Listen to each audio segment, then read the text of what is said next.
The bounty hunters arrived at the mining camp just after the morning bell, and Owen Talbot was elbow-deep in a draft horse's hoof when he heard the trouble start. He did not drop his tools. Not immediately. He had learned in 31 years of a hardscrabble life that most trouble announced itself loudly and passed without touching him. He was a farrier, after all. Nobody cared much about the man bent over a horse's leg, scraping packed dirt and iron filings from a frog. He was furniture to most people, useful and invisible in equal measure. But the shouting from the direction of the camp's main thoroughfare was not the ordinary rough music of miners arguing over ration weights or dice rolls. There was a note in it that made the horse beneath his hands shift and stamp, and Owen trusted horses more than he trusted most men. He set down the hoof pick, patted the mare's flank, and straightened. The logging and mining camp of Ironfall sat in a raw mountain valley at the edge of the Dragonback Range, where the peaks came down hard and sudden like a fist pressed into the earth. 400 men and a scattering of women called it home for 8-month contracts, and during those months the place had the density and temper of a boiling pot. Owen had been its farrier for 2 seasons now, which meant he answered to Captain Duran, the camp's military overseer who kept a small cavalry complement to guard the ore shipments. It was not a glamorous post, but it was his. He walked toward the noise and saw them, 3 men on horseback, dressed in the long waxed coats of bounty trackers, each one wearing the yellow badge of the Ironville Warden's office. They had formed a rough triangle in the mud of the main road, and in the center of that triangle was a woman. Owen stopped. The woman was an orc, and she was not cowering. She stood a full head taller than the largest of the tracker's horses, which put her at perhaps a thumb's height beneath Owen's own 6 feet, though she was built in a way that made his lean frame feel apologetic by comparison. Her arms were crossed, jaw set, dark eyes moving with cool precision between the 3 riders. She wore travel leathers the color of old pine bark, fitted warrior's leathers that laced close along her sides and thighs, a short-waisted bodice of darker hide buckled over a linen undershirt, bracers of worn but sturdy leather at her forearms, and tall boots that disappeared into the leathers at her knees. The whole ensemble was dusty from the road but clearly chosen for someone who moved fast and hit hard. Her dark green skin had the quality of old bronze in morning light. She wore her black hair in a single tight braid over one shoulder. Her lower tusks were smaller than the fighting tusks on the orcish warriors Owen had seen at border checkpoints, but they framed her mouth with a subtle, fierce elegance. There was a long-handled axe slung across her back, and she had not reached for it. That told Owen she was smart. 3 riders, yellow badges, open camp with 100 witnesses. Reaching for the axe would give them everything they wanted. "Zarkha Grimtusk," said the lead tracker, a pale man with a red beard and the general shape of a barrel. "You are bound under the Ironville Accord for breach of the labor contract at Coldfish Basin and for damage to Crown property. Come quiet and the ride is short." "I broke no contract," she said. Her voice was lower than Owen expected and clear, with only the faintest orcish roughness at the consonants. "My contract at Coldfish ended when Foreman Dace struck me with a chain. I walked." "That is not breach. That is not for you to decide," Redbeard said. "Then we disagree," said Zarkha, "and I suggest you ride away before this disagreement becomes a problem for you personally." A murmur ran through the gathered workers. Someone laughed, a short, nervous laugh, and then there was silence again. Redbeard's eyes moved around the crowd.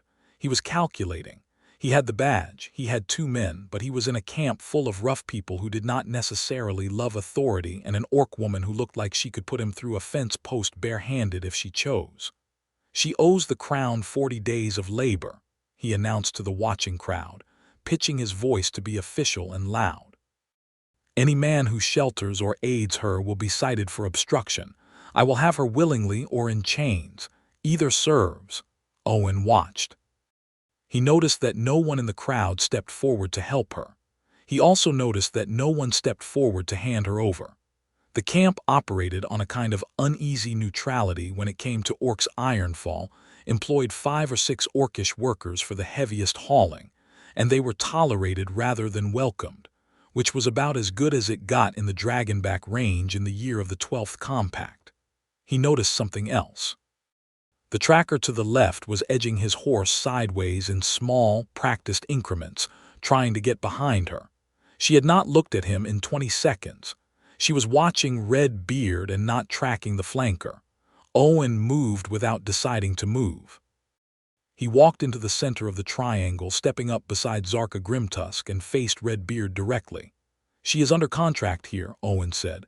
The silence that followed had texture to it. He could feel it on his skin. Red Beard blinked. "I was not told of any new contract." "Farrier's assistant," Owen said steadily. "She was hired yesterday. By me.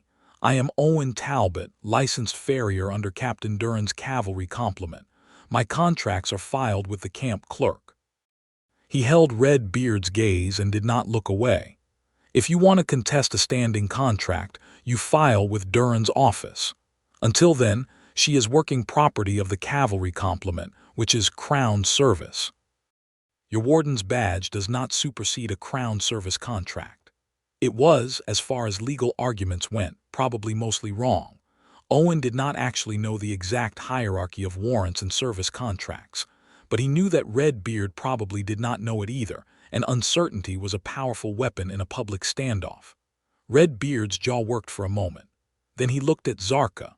Zarkha, to her considerable credit, said nothing and gave absolutely nothing away on her face. "We will be back," Red Beard said at last, "with papers."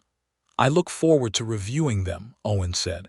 The 3 riders turned and rode toward the camp's southern gate.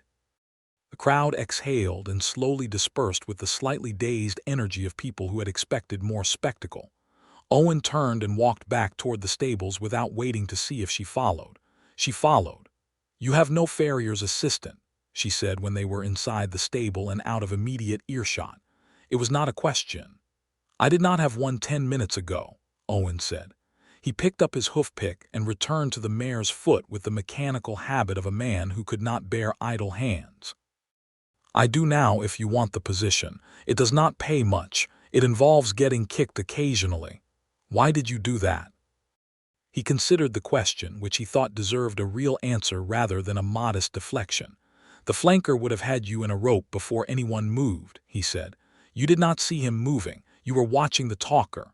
She was quiet for a moment. I saw him. You did not react to him. I was deciding which one to disable first and calculating whether the crowd would intervene before or after the second man drew his sidearm." Owen glanced up from the hoof. She was standing with her arms still crossed, leaning against the stable wall, and her expression was doing something careful and complicated that he could not read. "That is a great deal of calculation for a Tuesday morning," he said. The careful expression shifted, and for just a moment, barely a moment, one corner of her mouth moved upward. "Are you truly a licensed farrier under Crown service?" she asked.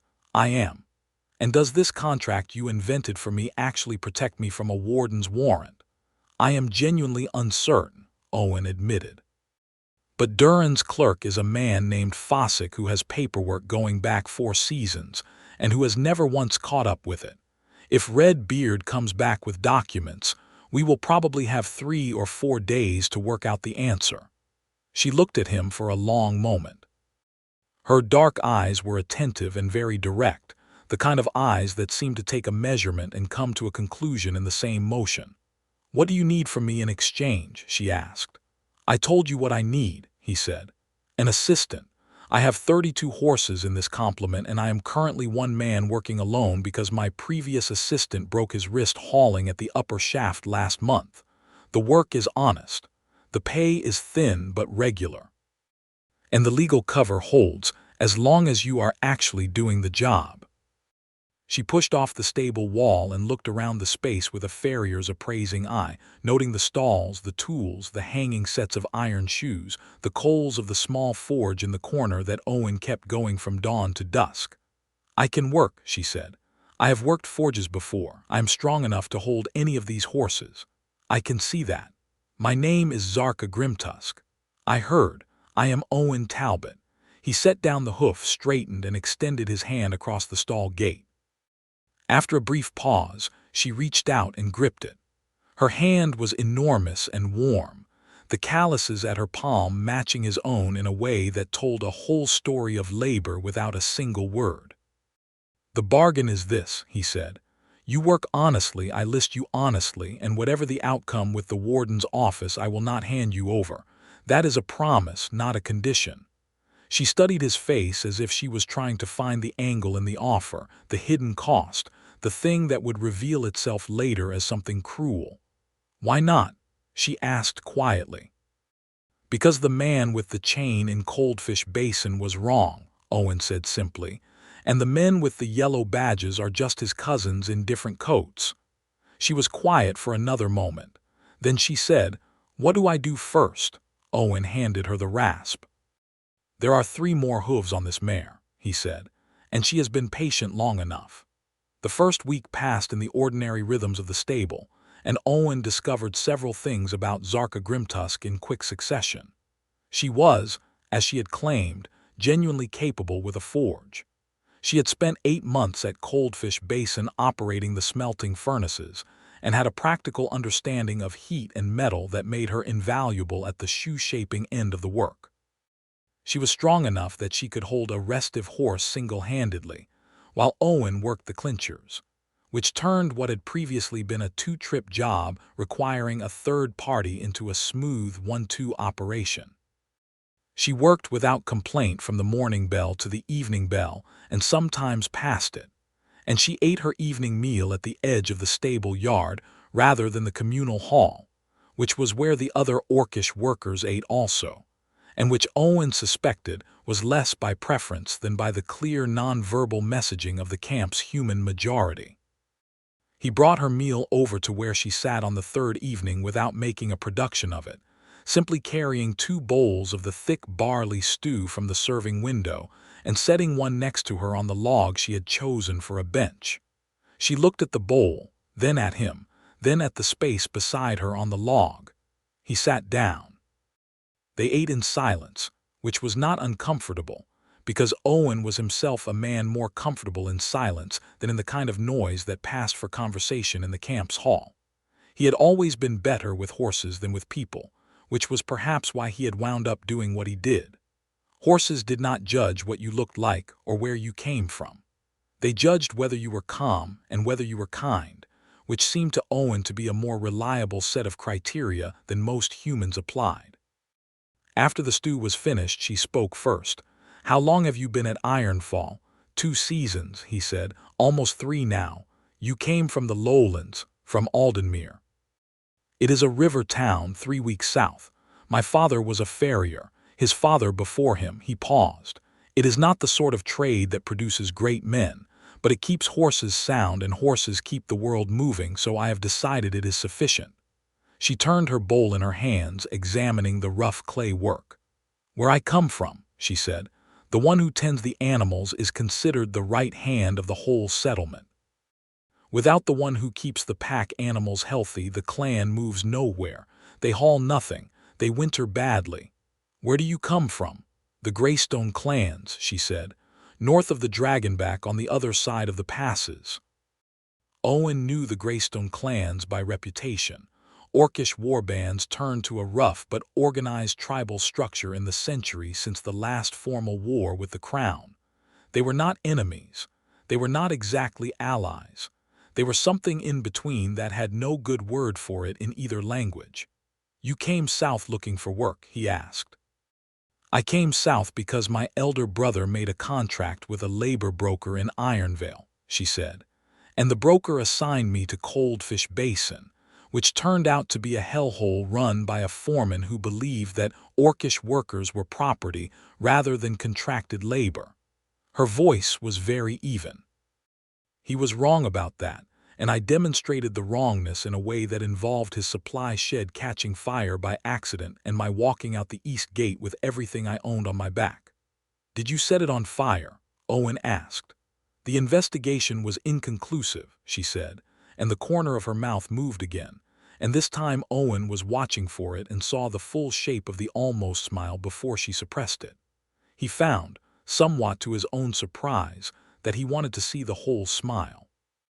He was curious about what it looked like.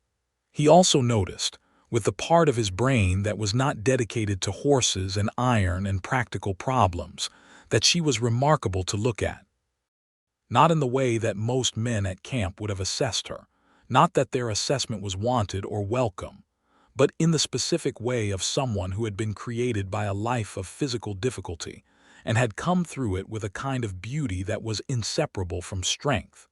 The green of her skin in lantern light, the precise architecture of her face, the way she moved with an absolute certainty of her own body that Owen had only ever seen in very good fighters or very good dancers, and he suspected she was probably one of those things. He realized he had been quiet for a few seconds too long and returned his attention to his empty bowl. "Inconclusive is a good outcome," he said. "It usually is," she agreed. By the end of the second week, they had established a rhythm that felt to Owen like something he had not had in a long time, which was the particular quiet pleasure of working alongside someone who understood work the same way you did. She anticipated what he needed. She did not chatter.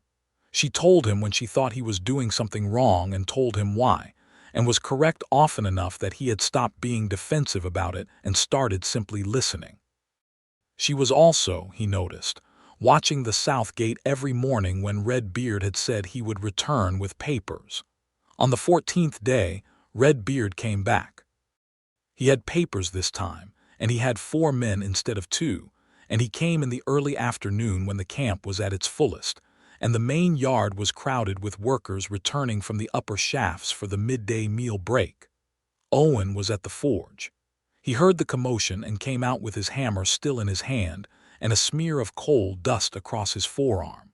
Zarkha was already in the yard, having been returning from the water trough with a pair of buckets. She had set the buckets down and was standing very still in the way that she stood when she was calculating. Redbeard dismounted this time, which Owen took as a sign that he had decided this was going to be a physical operation rather than a negotiation. "Zarkha Grimtusk," he said formally, producing a scroll sealed in yellow wax. "Warden's warrant properly executed for breach of the labor compact at Coldfish Basin and for the destruction of Crown-registered supply property. You will come with us." "She is under contract here," Owen said, stepping forward. "Your contract is not valid," Redbeard said, and there was the satisfaction in his voice of a man who has done his homework. "A farrier's assistant must be registered with the camp quartermaster and the cavalry roster simultaneously. Your registration was with the quartermaster alone. It does not constitute full Crown service protection." He looked at Zarkha. "The warrant supersedes an incomplete registration. She comes with us." Owen felt the specific cold sensation of having the ground move under his argument. The man had done his homework. He looked at Zarkha. She was looking at him, and her face was carefully neutral, but he saw something in her eyes that he did not want to see there: resignation. The small, practiced flatness of someone who has been disappointed before by situations that seemed like they might go differently. He looked at the 4 men behind Redbeard. He looked at the scroll in Redbeard's hand. He thought about what he had told her on the first day. That is a promise, not a condition. "How much?" Owen said. Redbeard blinked. "I beg your pardon, the labor debt. 40 days at Coldfish Basin rate, I am told. What is the daily rate at Coldfish, and what is the total figure on that warrant?" "You cannot pay out a warden's warrant with coin," Redbeard said. "Can I not?" Owen looked at the scroll. "Read it to me, the specific clause, the exact language." Redbeard's jaw tightened. He looked down at the scroll. He began to read it, and Owen listened carefully. And there it was, the standard Ironville labor warrant language, which was old language, and the old language was not as clean as the newer statutes. And in the gap between the old language and the newer statutes was a provision that allowed for what was called labor satisfaction by proxy payment in cases where the breaching party could demonstrate constructive service to the Crown, which Zarkha had now been doing, however thinly, for 2 weeks. Constructive service, 14 days at cavalry complement rate, Owen said. That is 30 silver. I will pay the balance of the warrant directly out of my own wages, and you will accept it as satisfaction under the old provision, because if you do not, I will require you to take this to an Ironville magistrate, and the magistrate will require you to explain the chain incident at Coldfish, and I suspect Foreman Dace would rather that conversation did not happen publicly. The silence in the yard was enormous. He watched Red Beard calculate. He watched the man's eyes move across the crowd, which had gone very quiet, and then move back to Owen, who was just a lean, coal-dusted man with a hammer in his hand and no legal training and no backing, except the fact of his own complete and absolute refusal to step back. Zarkha had not moved. She had not moved at all during this exchange, and Owen did not look at her, because he needed to keep his eyes on Red Beard, and because if he saw her face right now, he was not sure he could keep his own face as steady as he needed it. 46 silver, Redbeard said at last, his voice clipped and furious and defeated. 20 days remaining on the warrant at standard rate.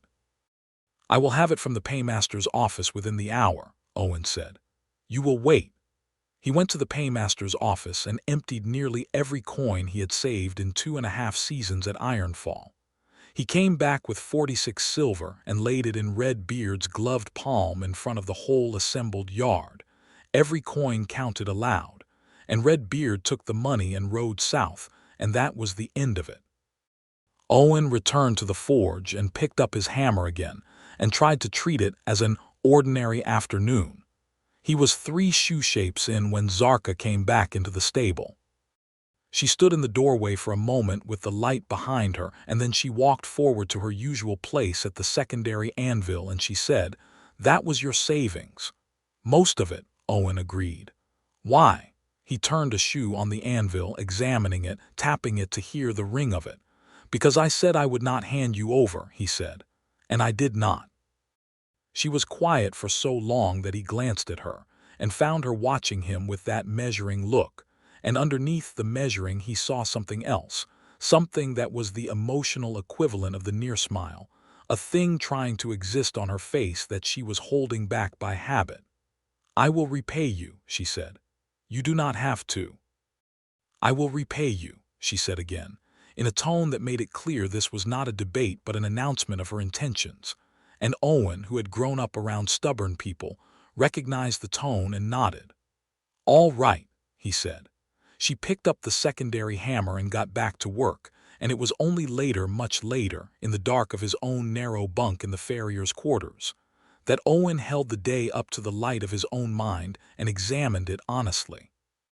He had spent 2.5 seasons of savings on a woman he had known for 14 days.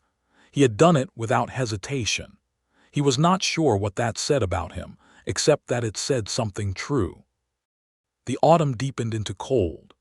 The mountain passes above Ironfall began to show snow on their shoulders, and the days shortened dramatically in the way they did in the Dragonback Range, where the peaks cut off the afternoon sun by 3 o'clock, and the temperature dropped so fast it felt like a door slamming. The cavalry horses needed their shoes changed for the winter calques, and the work doubled, and Zarkha and Owen spent 12-hour days in the forge warmth of the stable, doing the methodical, satisfying labor of horse after horse after horse. They talked during this time in the way people do when they are working alongside each other, not in long, unbroken conversations, but in fragments, questions, answers, the occasional exchange that was longer than the work strictly required. Owen learned the shape of her life in these fragments. She was 26, 3 years younger than him. She had 6 siblings, 4 older and 2 younger, and she had always been the one the older ones called Zarkha the Capable, and the younger ones called Zarkha who knows what to do. She had trained as a warrior in her early years, as all Greystone young people did, but had found in herself a preference for the making and mending of things over the breaking of them, which was an unusual preference in her clan, and had set her somewhat apart from childhood onward.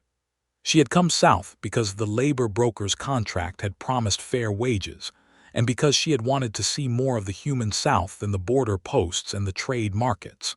She had not expected to like it. She had not expected to feel, as she said once with dry precision, that she had made a navigational error of significant proportions. Owen told her about Aldenmere, about his father's forge, and the way the river smell mixed with the coal smoke in summer, about learning to read hooves before he could read letters, about the 2 years he had spent working for a cavalry depot in the South before heading to the mountain camps where the pay was better, and the company, frankly, was about as bad as it was anywhere else, but at least the scenery was spectacular. He did not tell her that Aldenmere had also contained a woman named Brisa, who had decided that a farrier's son with a farrier's prospects was not what she had been hoping for, and who had married a merchant's factor instead, and that this event had contributed measurably to Owen's decision to head for the mountains where the work was hard enough that you did not have space to feel things you would rather not feel.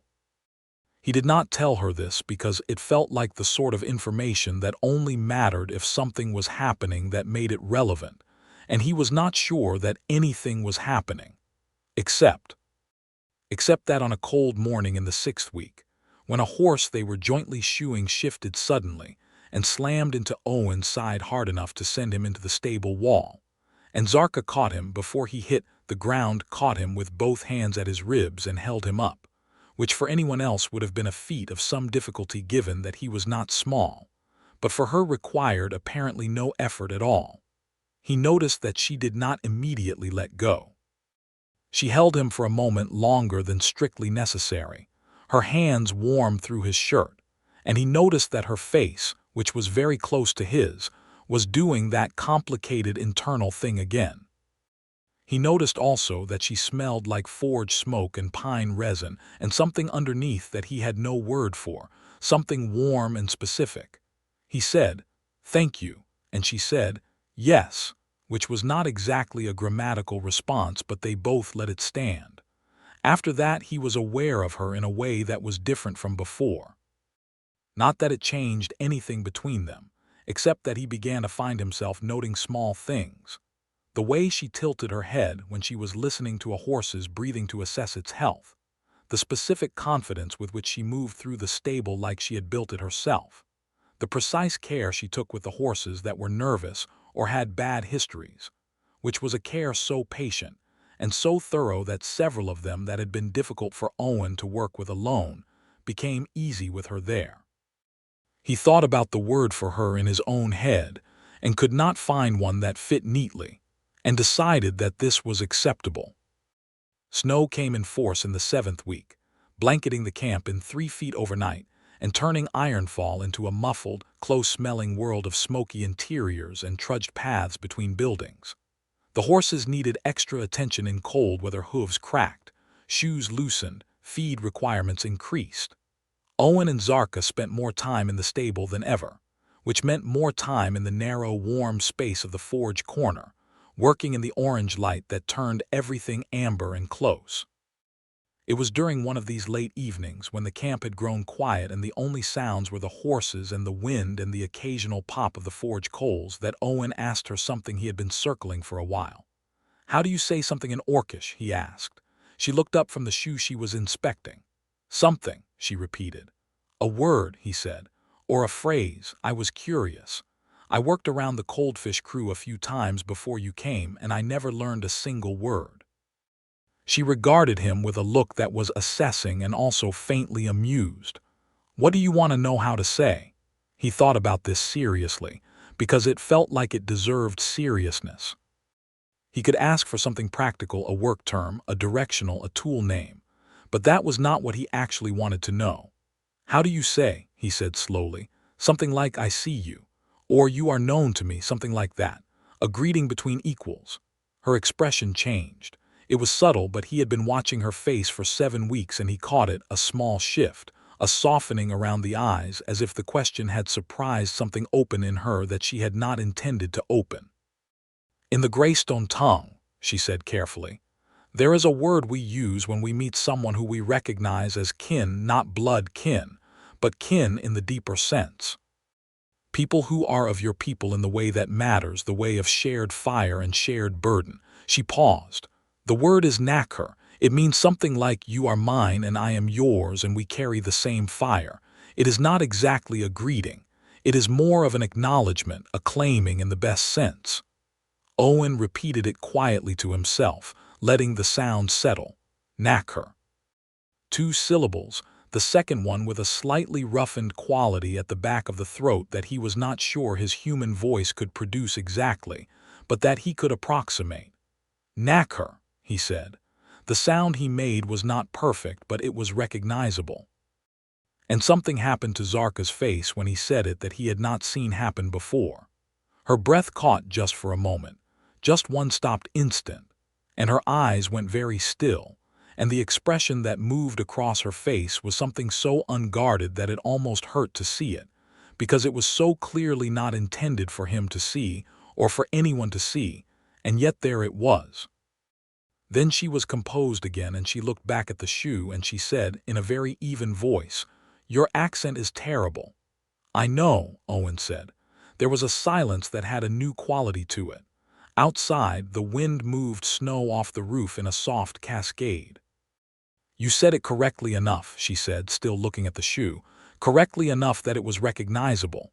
"Does it mean something different if a human says it?" he asked. She was quiet for a moment. "No," she said. "The word is the word. What it means does not change based on who says it."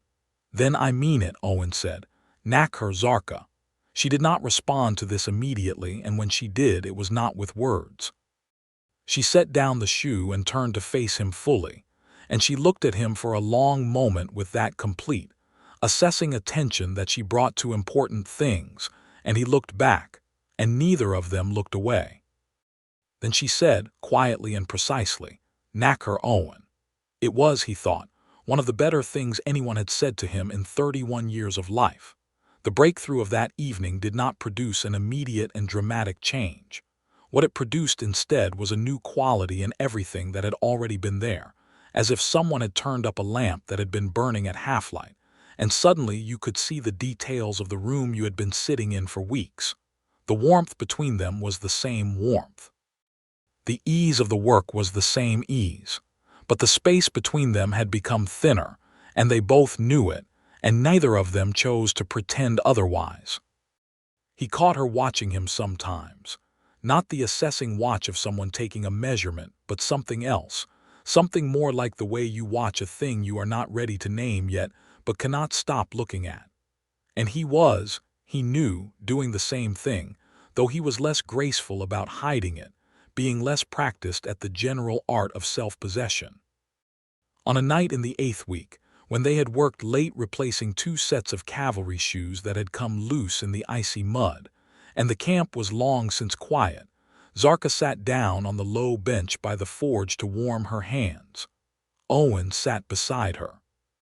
The bench was narrow enough that they were close, shoulder to arm in the way that happened when 2 people of unequal height sat on the same short piece of furniture, and he was aware of the warmth of her against his side, and he knew she was aware of it too. "Can I ask you something?" he said. "You generally do not ask permission," she said. "This one feels like it requires it." She looked at him sideways. "Then ask. Is this, what is happening between us, is this something you want? Or is it something that has happened because of the contract, and the situation, and the fact that you do not have other options at the moment?" She was quiet for long enough that he thought he had misjudged something. Then she turned toward him on the bench, and the shift brought them even closer together, and she said, "Owen, I have had options since the 2nd week. I could have gone north with the timber surveyor's party. I could have taken the kitchen contract that the camp cook offered me because I am the only person here he has found who does not mind the early hours. I could have ridden out any morning I chose on my own 2 feet and been out of the Dragonback range before anyone noticed." A pause. "I stayed. Because of the contract," he said. "No," she said, "not because of the contract." He looked at her. She was looking at him with an expression that had given up being careful, and he could see everything in it, and it was one of the most frightening and most beautiful things he had ever been allowed to see. He raised his hand slowly and touched her jaw, the back of his fingers against her cheek, and she turned into it slightly, just a fraction, the way a horse leans into a hand it trusts, and he thought that was the most honest thing he had ever seen anyone do. She reached up and put her hand over his, holding it there, and they stayed like that for a moment, and then she moved and he moved and the distance between them closed, and the kiss was both exactly what he had been trying not to think about for weeks, and also nothing at all like what he had expected, because he had not expected the gentleness of it, the deliberateness, the way she held his face in both her warm hands as if he was something she had decided to keep. When they separated, the fire had burned lower and the shadows had lengthened around them, and she was watching his face with an expression of such open, undefended warmth that it did something permanent to a place in him that he had been keeping empty for a long time. "Knack her," he said softly. "Knack her," she said, and this time the smile came all the way through. It was, he reflected, a magnificent smile. It transformed her whole face, crinkled the corners of her eyes, showed the tips of her lower tusks in a way that was not fierce at all but somehow endearing, and lit her up from the inside like the forge at full heat. He was glad he had waited to see it, and determined to see it as often as possible from now on. He told her so, which made the smile happen again, and she told him he was terrible and clearly not to be trusted, which he took as a very good sign indeed. The cold deepened, but the world inside the stable became warmer. They were open with each other now in the way that people become open when they have decided the risk is worth it, which does not mean without caution, but means that the caution is applied differently, to specific sharp edges rather than to everything. He learned the geography of her history the way you learn a country you have decided to live in, carefully, with attention, returning again and again to the details that mattered. He learned that she had been in one other serious relationship, a warrior of her own clan, years ago, who had decided that her inclination toward making things rather than breaking them was a weakness, and had left when he found someone whose priorities matched his own. She told this story without bitterness, but with the specific matter-of-factness of someone who has made full peace with a thing, and does not need to perform emotion around it. He told her about Brisa, which he had not planned to do but which turned out to be easier than he expected, because she listened without her face doing any of the things people's faces sometimes did when you told them about the person before them, no jealousy, no performance of sympathy, just clean attention. "She made the right choice for herself," Zarkha said when he was done. "So did you, even if it did not feel that way." "How so?" "Because you came here," she said, "and I came here, and it turns out that was what was supposed to happen. But it could only happen because she chose the factor and you chose the mountains." He thought about this for several days and decided she was right, and that this was an elegant way to think about the specific geometry of how people find each other across the unlikely distances of ordinary lives. The winter deepened, and the camp contracted, many workers taking their wages and riding out before the high passes closed entirely. Ironfall in deep winter was a skeleton crew of essential personnel, the miners who had full-year contracts, the cavalry complement with its horses, the stable and kitchen and medical staff, the camp administrator and his clerks. About 60 people in total, rattling around in a camp built for 400. It was a different kind of place in the cold, smaller and closer and less anonymous. Owen and Zarkha were among those who stayed. He had a year contract through the winter. She had made the decision in a conversation that was quiet and short and not particularly dramatic, but that Owen understood was actually a large thing in the life of a woman who had been moving towards something for the better part of a year. She said she would stay through the winter. He said good. That was the whole conversation, and it was enough. In the narrow winter world of Ironfall, where 60 people lived in close quarters and everyone knew everyone else's business whether they tried to or not, the fact of Owen and Zarkha became common knowledge quickly. He had expected more friction from it. What he got instead was a range of reactions that ran from genuine indifference to cautious approval. Captain Duran, who was a pragmatic military man with no visible opinions about anyone's personal life, made a brief comment to Owen about the quality of the cavalry horse's feet since Zarkha had come on, which Owen took as the highest possible endorsement from that quarter. A few of the miners were uncomfortable, and one made a comment in the yard that Owen did not dignify with a response, but that Zarkha answered with a look so precisely calibrated to produce immediate silence that the man never made another. There were 6 other Orcish workers wintered over, and they were an interesting case, cautious with Zarkha at first, in the way of people who have learned that having one of their own get close to a human authority figure can go several ways, not all of them good. But she talked to them, and she was who she was, and within a few weeks they had relaxed into something easier, and on a particularly cold night in the deep winter slack, all 6 of them and Owen and a handful of the less prejudiced human workers ended up around a fire in the main hall with a jug of camp-brewed spirits, and there was an evening of stories and laughter that Owen would remember for the rest of his life as one of the finest nights he had ever spent in company. He learned more of the Greystone tongue that winter.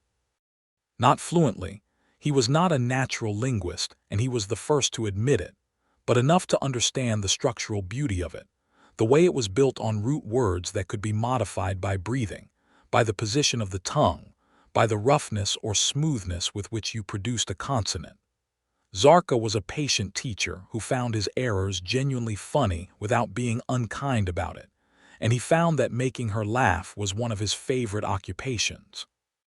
He practiced knack-her until his pronunciation was something she said was almost passable for a human, which he accepted as high praise.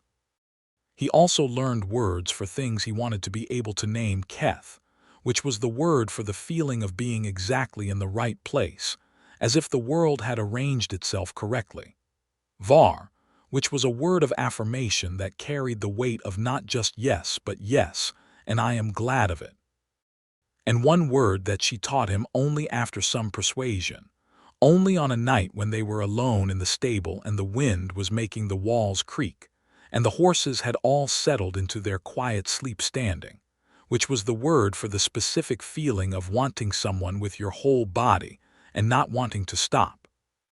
That word was Therak, and when she taught it to him and he said it back correctly for the first time, his accent rough but the feeling in it unmistakable, her expression was so eloquently pleased that he said it again, slower, looking directly at her. And she stepped forward without hesitating and put her hands on his chest, and he pulled her down to him. And that was the night the warmth between them became something that did not have a tidy word for it in either of their languages, but that both of them understood completely. He had been told, by people who considered themselves informed about such things, that Orc women claimed their partners in ways that were different from human custom. He had not known what to make of this general statement before. He understood it now in a much more specific way, which was that Zarkha had very clear ideas about what she wanted and was entirely unhesitating in reaching for it, and that this was one of the most purely wonderful qualities he had ever encountered in anyone. She also had a tradition, she told him afterward, in a voice warm with the dark and the close cold outside, of making a mark on things that were hers. Not a brand or a wound, but a deliberate thing, a braided cord in Greystone clan colors bound around a wrist, which was the old signal between partners in her culture.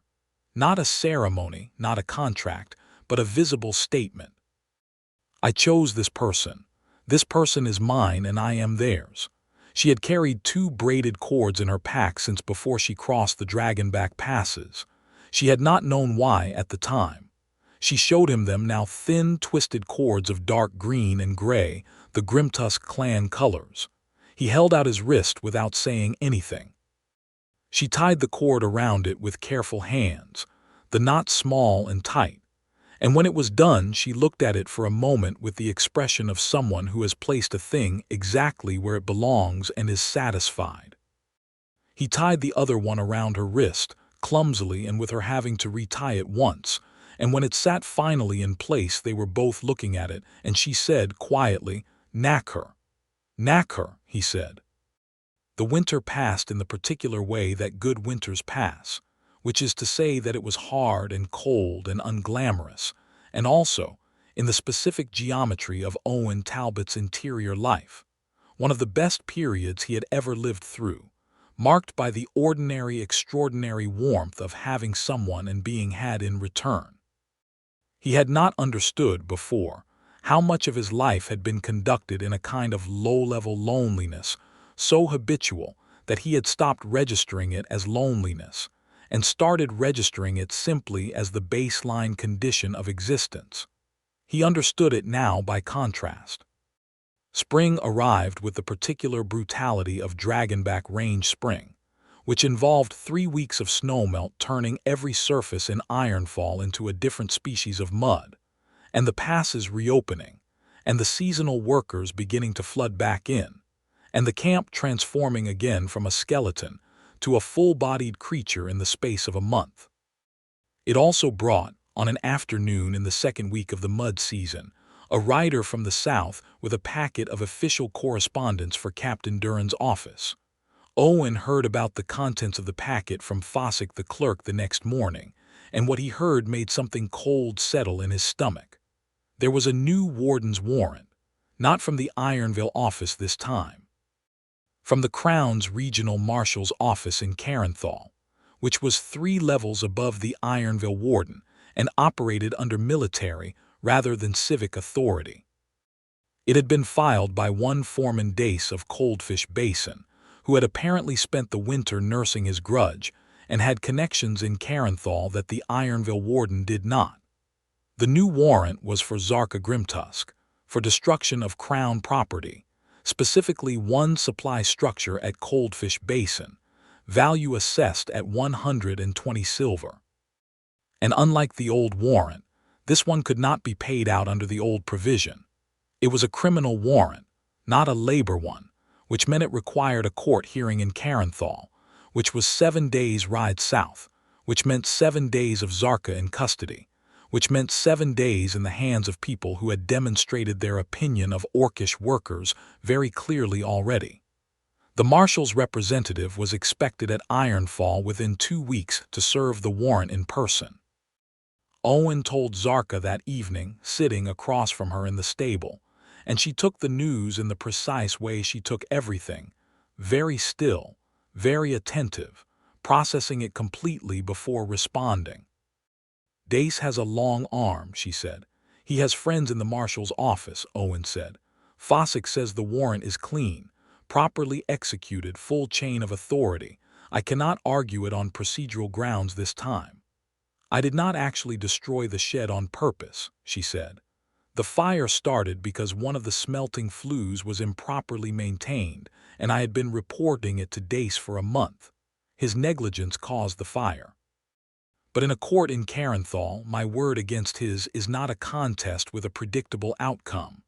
"No," Owen agreed. She looked at the cord on her wrist. He looked at the cord on his. "I need to leave Ironfall before the marshal's representative arrives," she said. "That is the simple mathematics of the situation. Where would you go?" "North," she said. "Through the high passes back to Greystone territory. The marshal's warrant does not run in clan lands under the 12th Compact's jurisdictional terms. The marshal cannot serve it north of the Dragonback line." Owen sat with this for a moment. He thought about the high passes in early spring, which were brutal. He thought about the fact that Greystone territory was the other side of a mountain range in snowmelt season. He thought about what it meant to send someone north alone through that. "I will go with you," he said. She looked at him with an expression that he recognized as the one she wore when she was trying to determine if he understood what he was actually proposing. "Owen, you have a contract here through the summer. If you leave without notice, you forfeit your winter wages and face a breach of contract filing. I know. That would be most of what you have managed to save since you paid out my warrant. I know that too. And the high passes in spring are. I know what the high passes in spring are," he said. "I grew up hearing the Dragonback stories in Aldenmere. I know what they are." He looked at her steadily. "I am going with you." She looked at him for a long time. Her face was not the careful, contained thing she had worn that first morning in the yard when the bounty hunters surrounded her. It was open and undefended and complicated with something that looked like it hurt to feel, in the specific way that unexpected kindness sometimes hurts when you have been prepared for disappointment. "You would give up your contract for this," she said. "I am not giving anything up," he said. "I am choosing where I am going." She said nothing for a moment. Then she reached across and took his hand in both of hers, and she turned it over and looked at the cord on his wrist, and then she looked up at him. "I know a route through the Grey Crown Pass," she said. "It is steep and it is cold and the first 3 days are miserable, but it opens before the southern passes do and the marshal's representative will not know to look for it. How many days to the compact line? 6 if the weather holds, 8 if it does not." "We leave tomorrow night," Owen said. "After the evening bell, when the guard rotation changes, I will have the horses ready." Her grip on his hand tightened. "2 horses," she said, "not cavalry animals. The quartermaster has 2 mule horses in the public stable that are registered to no one. They came in with a timber crew that wintered elsewhere and never came back for them. He would probably not miss them immediately." "I will leave him a note with what they are worth," Owen said. "And I will leave Fossick a letter explaining the situation so that Duran at least understands what happened and why. You are remarkably good at this for someone who has never done anything illegal before," she said. "I have thought about it," he said honestly. "I simply never had a reason before." She was quiet again for a moment, and then she said, "Owen, you understand that if we go north of the compact line, I will be in my clan's territory, and you will be a single human man who followed an orc woman through a mountain pass." "Yes," he said. "That is an unusual position for a human to put himself in." "I'm not particularly usual," he said. She looked at him with the full weight of that, and then she said very quietly, "No, you are not." They spent the rest of the evening in careful preparation, moving quietly and speaking little, choosing what to take and what to leave. And there was something about the focused, practical nature of the preparation that steadied Owen in a way he appreciated something happening that had to be done, that could be done, that they could do together. At one point, while she was checking the edge on her axe and he was packing the saddlebags with what rations he could draw from his own store without attracting notice, he said, "Will your clan accept you returning with me?" She did not pause in what she was doing. "My clan will accept anyone I walk in with," she said. "That is the custom. What happens after is more complicated. But I am Grimtusk, and my elder brother is Zarkha Grimtusk, who is the clan's trade speaker. He has dealt with humans before. He is not unreasonable. But he will have opinions," she said, "and he will express them at length." A brief pause, and then the smile came through, smaller and quieter than usual but genuinely there. "He does that. It is his great talent and his great failing." Owen nodded. He had handled difficult conversations before. He found, when he examined his feelings about the prospect of meeting Zarkha Grimtusk and his opinions, that his predominant response was not anxiety but something more like straightforward determination. He had done harder things than talking to a man who thought he was wrong. He had done it just last autumn in front of a whole camp with 46 silver he could not afford to spend. "What time is the guard rotation?" she asked. 3 hours past the evening bell," he said. "The change takes about 10 minutes. The east gate is unmanned for those 10 minutes while both guards walk the perimeter." "That is how we came in originally," she said. "Yes," he glanced at her. "You already knew about the east gate." "I mapped the camp in the first week," she said, with the complete serenity of someone who considers this perfectly ordinary behavior. "I always map any enclosed space I am in. It is a habit." "I noticed you walked the perimeter 3 times in the first week." "I thought you might notice that," she said, and there was the smile again, the small, quiet one. "I decided you were either a man who paid attention to everything, or a man who paid attention to me in particular." "Both," he said. "Yes," she said. "I decided it was both." They arrived at the east gate in the dark at the exact right moment, the 2 mule horses moving quietly on packed snow, their hooves muffled by Owen's precaution of wrapping them in wool sheeting for the first 5 minutes of movement. Owen had left his letter for Fossick on the clerk's office door handle, and his note for the quartermaster under the door of the public stable, weighted with the remaining coin he had. He had left nothing in the farrier's quarters except the 2 seasons of tools that were too heavy to carry, and which he hoped Durin would find a use for. They passed through the gate in the rotation gap, and were out of Ironfall, and moving north through the dark trees before the next guard reached his post.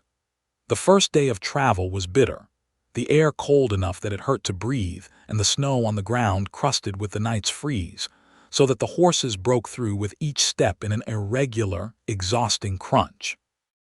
Owen focused on reading the terrain and keeping the horses steady, and Zarkha navigated from memory, and what he suspected was some internal compass that she would not have been able to explain in human terms.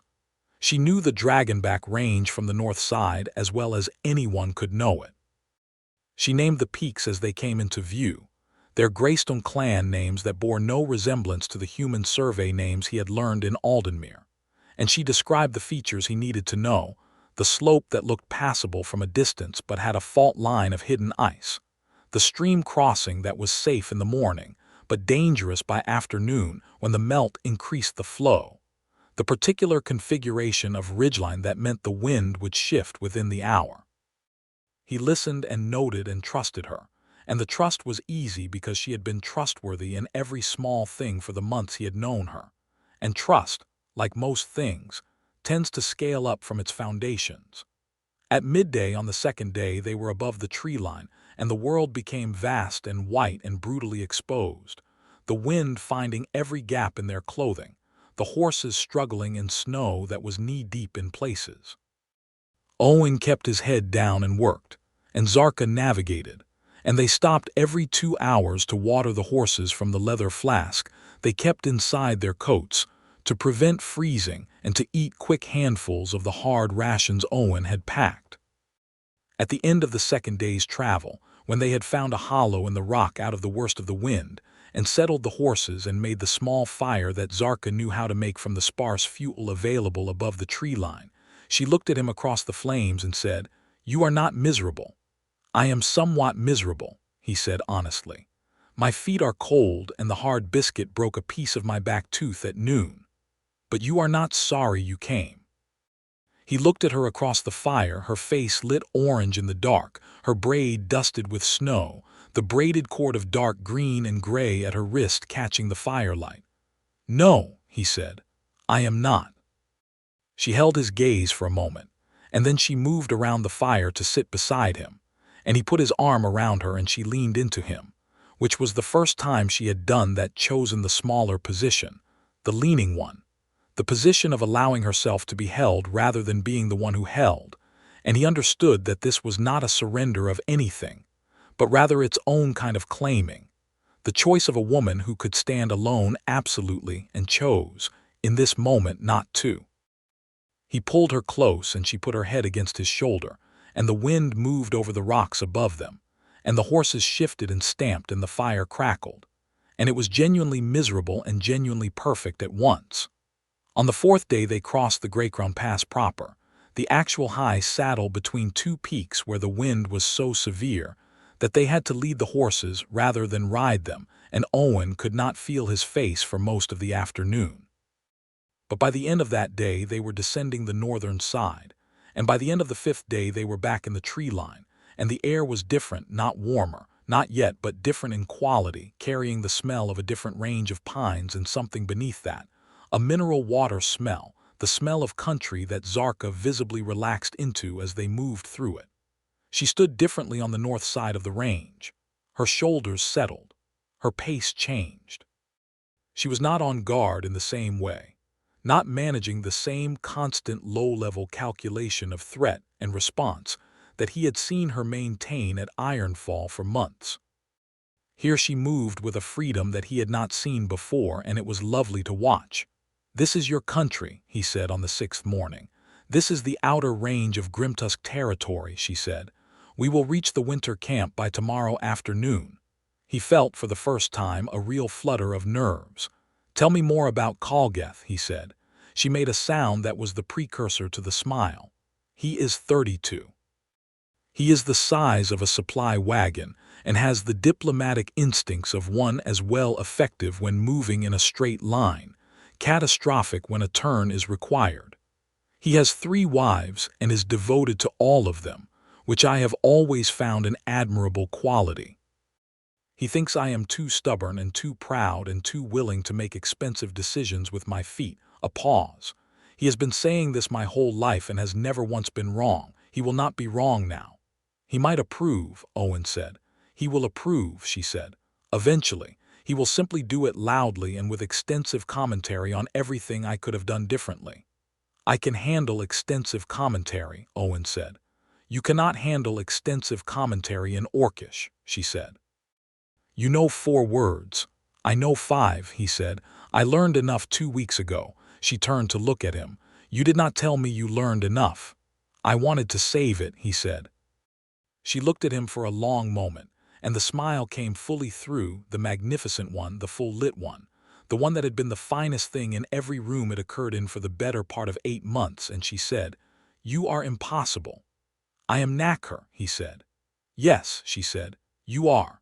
And she reached over from her saddle and gripped the back of his neck briefly, a warm, claiming gesture, and let go, and turned her horse northward on the trail.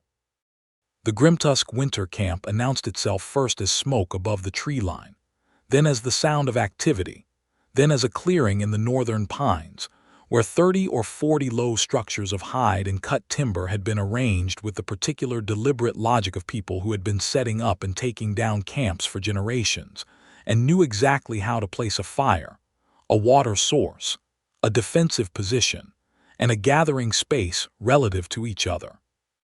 It was not a large clan, but it was a living one. Owen saw people moving between structures, children running in the snow, the dark shapes of pack animals in a rough corral at the camp's eastern edge, smoke from a dozen fires, and hanging between the largest 2 structures what appeared to be the winter's accumulated supply of salt-cured meat. He saw, also, the moment they were spotted. A child shouted. Several adults turned. And then there was a stillness that spread through the camp like a wave, every pair of eyes finding Zarkha first, and then moving to Owen with the carefully neutral assessment of people, deciding what they were looking at. Zarkha rode into the camp with her spine straight and her chin level and her hands easy at her sides, and the absolute confidence of a woman returning home, and Owen matched her posture as best he could, because he understood that posture was language, and his posture right now needed to say, "I am not afraid and I am not ashamed," which was the complete truth and seemed worth communicating. A man came out of the largest structure and walked toward them. He was, as Zarkha had described, the size of a supply wagon, but he moved with a grace that his size did not suggest was coming. His face was her face with different angles, the same dark eyes, the same quality of measuring everything quickly and completely. He wore heavy furs open at the front over a leather tunic, and he had the braided cords of the clan's trade speaker at his wrist. He looked at his sister. He looked at Owen. He looked at the cord on his sister's wrist. He looked at the cord on Owen's wrist. He said something in Orcish, at considerable length and volume. Owen looked at Zarkha. Zarkha was looking at her brother with an expression of long-suffering patience. When Kalgeth finished, she responded calmly and clearly in the same language, and what she said was long enough that Owen caught only fragments. His name clearly and the word for farrier and Nakher, which produced a new eruption from Kalgeth that was clearly not agreement. Owen waited. He could wait. He had waited out difficult men before. He sat on his horse and let his face say what his face needed to say and did not fidget. Eventually there was a silence and Kalgeth looked at him directly, and in rough but functional human trade language he said, "You are the man who paid her debt." "I am," Owen said. "You are the man who brought her through the Greycrown in spring." "Yes." "You are a farrier." "I am." Kalgeth looked at him for a long assessing moment. Then he said, "We have 12 pack animals and 2 horses, and our last farrier died in the autumn fever, and nobody in the camp has properly managed their feet since October. I can see to that, Owen said. I brought my tools. Calgeth looked at the saddlebags. He looked at Zarkha. He said something in Orcish that was short, and she made a sound that was part exhale and part laugh, the kind of sound a person makes when they have been braced for a blow and received a handshake instead. She said in human language, translating for Owen's benefit, "He says you will do, and that the gray pack animal has a crack in its near front hoof that has needed attention since November, and that you had better not have brought a man into camp who does not know what he is doing with horses. Tell him," Owen said, "that I have been doing this since I was 12 years old and I have never once lost a horse to a hoof problem I could have caught." She translated. Calgeth looked at him again. Then he stepped forward and extended his hand in the human fashion, large and deliberate and definitive. Owen shook it. That was, as far as Owen could determine, the entire extent of the formal approval process. Calgeth was not wrong about the pack animals. The gray one had a crack in its hoof that had progressed further than Owen would have liked but was still repairable, and one of the others had a loose shoe that had been working itself free for weeks, and a third had developed a bruise in its sole from traveling on rocky ground without adequate protection.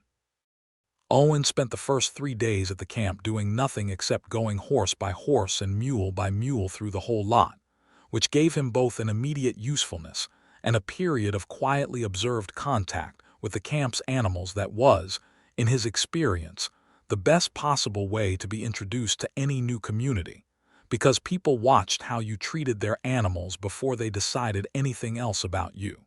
He was gentle with the animals. He was patient. He did not force or muscle when patience would serve.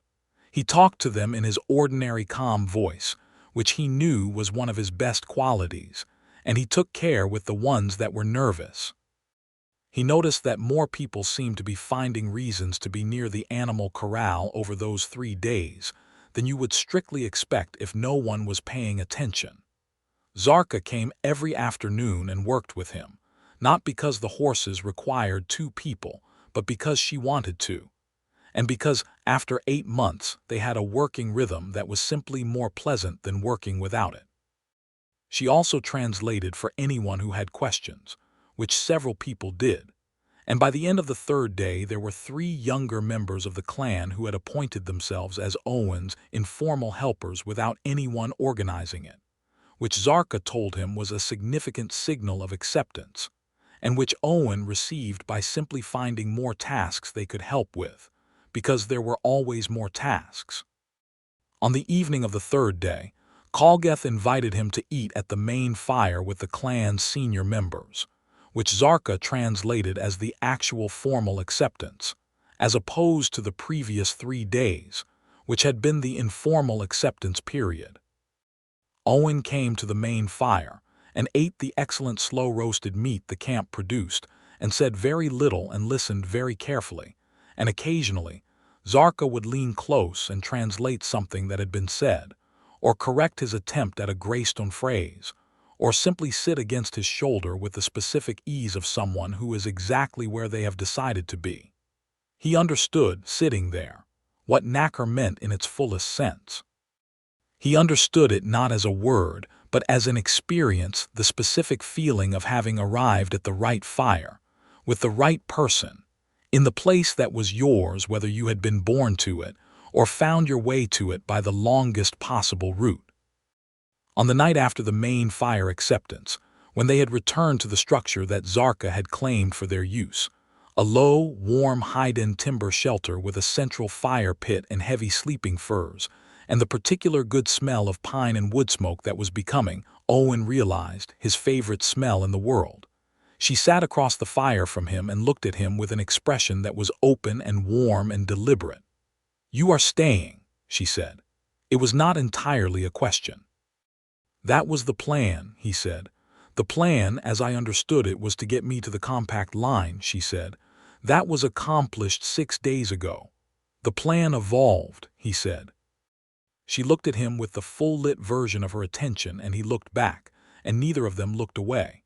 "Calgeth will find you an official role," she said.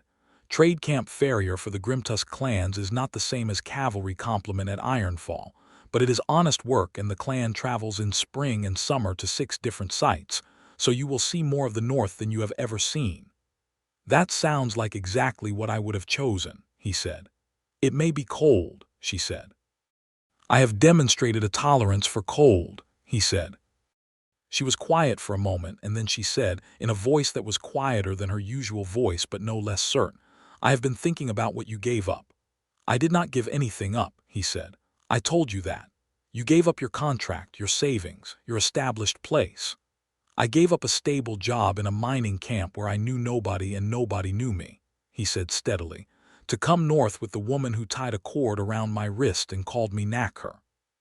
That is not a sacrifice. That is the luckiest thing that has ever happened to me."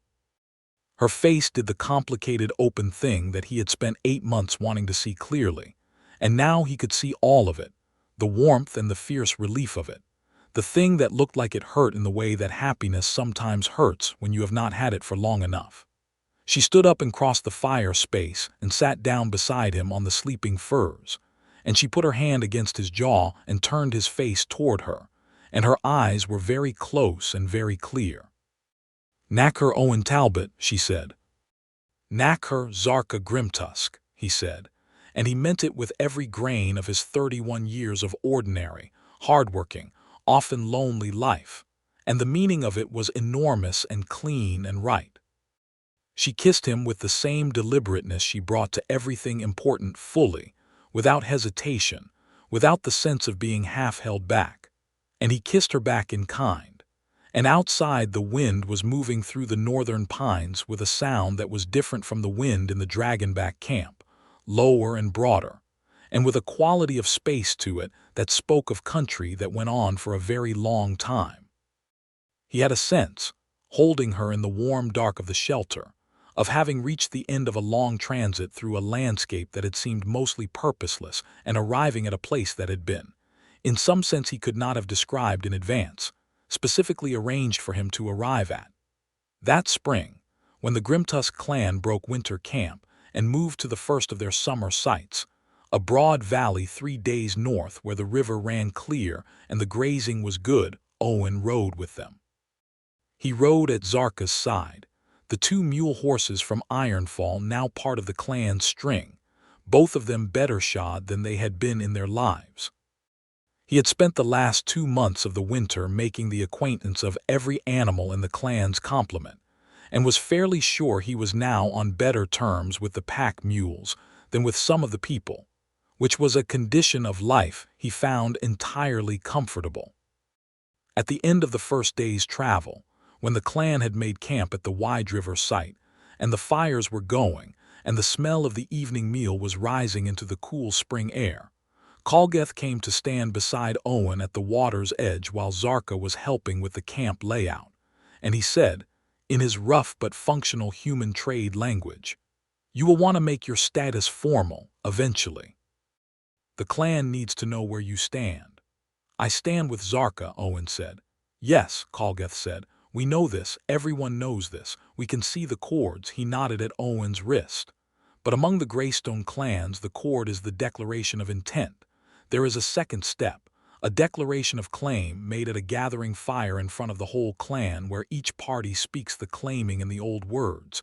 He paused. "It does not have to be in Orcish. It can be spoken in whatever language the speaker knows best. The words are not the ceremony. The intention is the ceremony." Owen thought about this. He turned and found Zarkha across the camp, moving with her decisive purposeful efficiency between the structures being erected, directing the placement of the cooking fire with a gesture that was so completely her that it was almost funny. "When is the next gathering fire?" he asked. Calloused looked at him and then did something that Owen had not seen him do before, which was smile, a proper one, broad and unambiguous. 3 days, he said. "At the river site. The whole clan will be there." "Then I will be ready in 3 days, Owen said. He spent those 3 days in the ordinary work of the traveling camp, and at night he thought about what he wanted to say, which turned out not to be complicated in structure, because the thing he wanted to say was not complicated. He was not a man of elaborate language. He was a man of specific and honest words, the same quality of words he applied to everything he did, and what he wanted to say was specific and honest and not long. He also, with considerable effort and Zarkha's complete ignorance of his intentions, practiced the claiming word in Orcish. Not the whole declaration, that he would give in human language, because Calloused was right that the intention was the ceremony. But the one word at the center of it, the one that was Knacker's deeper cousin, the word for the claiming itself, the full and permanent choosing. He asked one of the clan's younger members, a girl of 18 named Decca, who had taken it upon herself to teach Owen phrases with the focused enthusiasm of someone who has found a project she enjoys, and she taught him the word without knowing why he wanted it. The word was Vorath. It meant something like, I claim you and I offer myself in return, and this is the only claiming I will ever make, and I will not unmake it. He practiced it until Decca told him his pronunciation was good, and since Decca was a strict and honest teacher who had never once given him a compliment he had not earned, he trusted her judgment. The gathering fire on the third evening was exactly what it sounded like. The whole Grimtusk clan assembled around a fire large enough to warm 40 people, which was everyone, the old and the young and the 3 of Callousd's wives, and the hunting parties who had come in that afternoon with 2 deer, and were still in high spirits about it. It was a celebration as well as a ceremony, and Owen appreciated that distinction, the way it made the formal moment part of a larger warmth rather than a thing apart from ordinary life. Calloused called for attention at a point in the evening that Owen had not been warned about specifically, and stood up and spoke in Orcish, and then Zarkha stood up and spoke, and then Calloused said, in human language, for Owen's benefit and for the benefit of 3 other human members of the clan who had come south and north again over the years, we are at the moment of claiming. Owen Talbot. Owen stood up. Zarkha turned to face him, and her expression was, for perhaps the first time since he had known her, genuinely startled. She had not known. He had managed, over 3 days in a camp of 40 people with no privacy to speak of, to keep a secret, which he considered one of his finer achievements. He looked at her across the fire, and around them the clan was quiet, and the fire moved, and he said what he had decided to say. I am not good at long speeches, he said, so I will be brief, and if I miss anything important you can tell me afterward and I will address it. Zarkha Grimtusk. I met you on a Tuesday morning when 3 men on horses were making the worst tactical decision of their week. I handed you a rasp and told you there were 3 more hooves on the mare, and I do not think either of us knew then what we were actually doing, but we were doing this. 8 months of work and cold and hard biscuit and 1 mountain range in the wrong season, and I have not regretted a single moment of any of it, not even the biscuit. You are the best thing that has happened in 31 years of a life that was mostly fine but was waiting for you without knowing it. I choose you. That is the whole speech. He paused. He looked at her face. She was watching him with the fully open expression, every wall down, and her eyes were bright in the firelight. Vorath, he said. He was careful with it, and it came out the way Decca had taught him, and he saw in the faces around the fire the recognition of it, the quick collective inhalation of a clan who did not expect a human to know that word. And Zarkha's breath caught.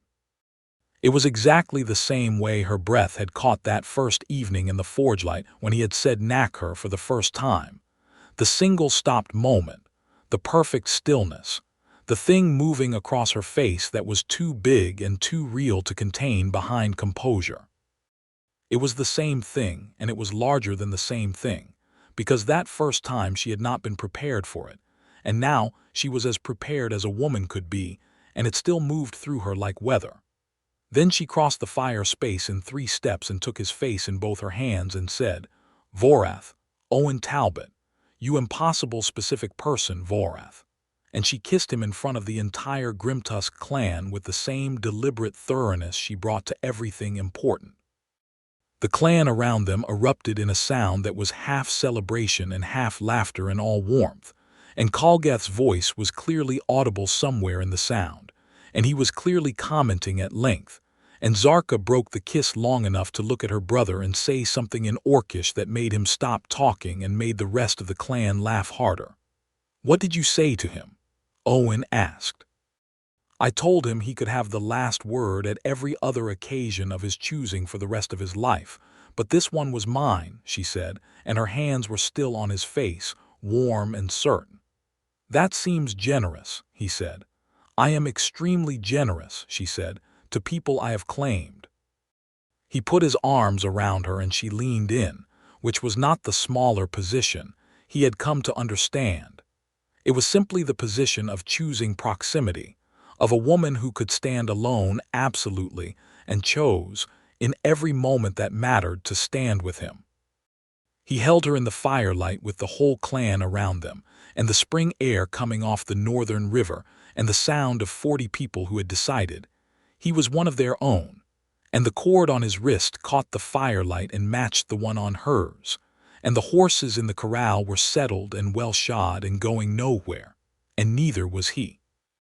In the days after the gathering fire, when the claiming was made and sealed, and the clan had absorbed it with the practical ease of people who reorganized their world regularly, and understood that a new element at the center of a person's life was just another kind of reorganization, Owen and Zarkha resumed the rhythm of their ordinary existence, which was not ordinary at all, except in the way that very good lives are ordinary when you are inside them. The specific ordinariness of days that contain work and warmth and company and purpose, and the recurring pleasure of knowing exactly where you are and wanting to be exactly there. He took his role as the clan's farrier seriously, which meant not just the shoeing and the hoof work, but the broader management of the animal complement through the seasonal moves, the assessment of terrain for each new campsite, the forecasting of what the animals would need through the summer grazing and into the autumn before the return to winter camp.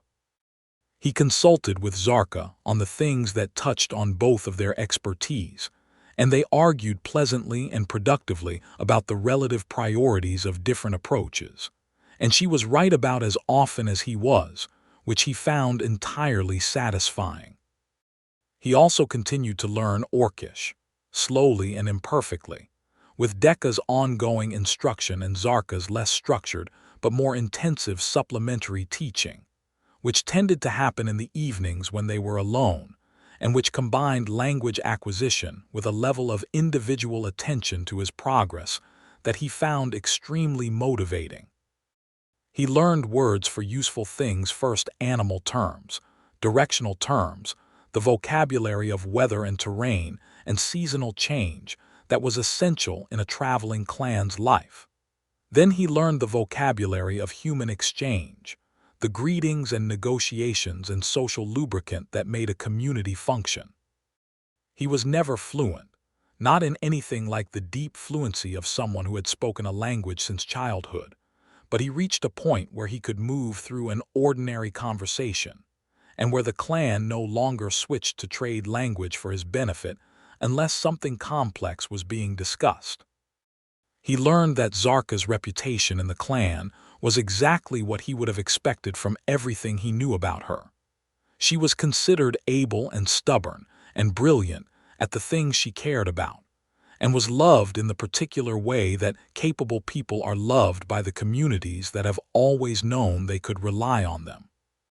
He also learned that his arrival with her, through the Greycrown Pass in spring, had become a story that was told and retold in the clan with a certain relish, because it was exactly the kind of story that the Greystone clans liked, specific, unlikely, and ultimately confirming something they believed about the world, which was that the right people find each other if they are stubborn enough to keep moving. Midsummer brought the clan to its furthest north site, a high valley that caught the long northern light from before dawn until past 9 in the evening, and in that light everything had a particular golden quality that made even the ordinary work of the camp look like a painting. Owen was adjusting a pack frame for one of the mules one afternoon, the long light on his back, and Zarkha sitting a few feet away sharpening her axe with the slow, focused care she always brought to its maintenance, when he heard her make a sound that was not the axe work. He looked up. She was looking at him with the quiet smile, the inner one, and when he met her eyes she said, "What are you thinking?" He thought about it honestly. "I was thinking," he said, "that I am happy, not in a loud way. In the way that is just present, like a condition of being here rather than something that is happening to me." She was quiet for a moment and the axe work was still and the light moved slowly across the valley. "Yes," she said, "that is the word for it." "Is there an Orcish word for it?" "Keth," she said, "which I believe you already know." "I know it," he said. "I was not sure it applied to me." She looked at him with the open expression, no walls, no management, just the full, clear warmth of her. "It applies to you," she said.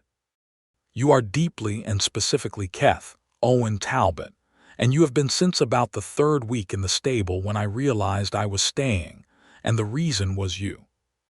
He looked at her in the long golden light of the far northern summer, this woman who could choose anyone and had chosen him, this woman who had crossed a mountain range with him and stood beside him at a claiming fire and tied a cord around his wrist and said knacker like it was the simplest and most certain word in either of their languages. He looked at the cord on her wrist, green and gray, and the one on his.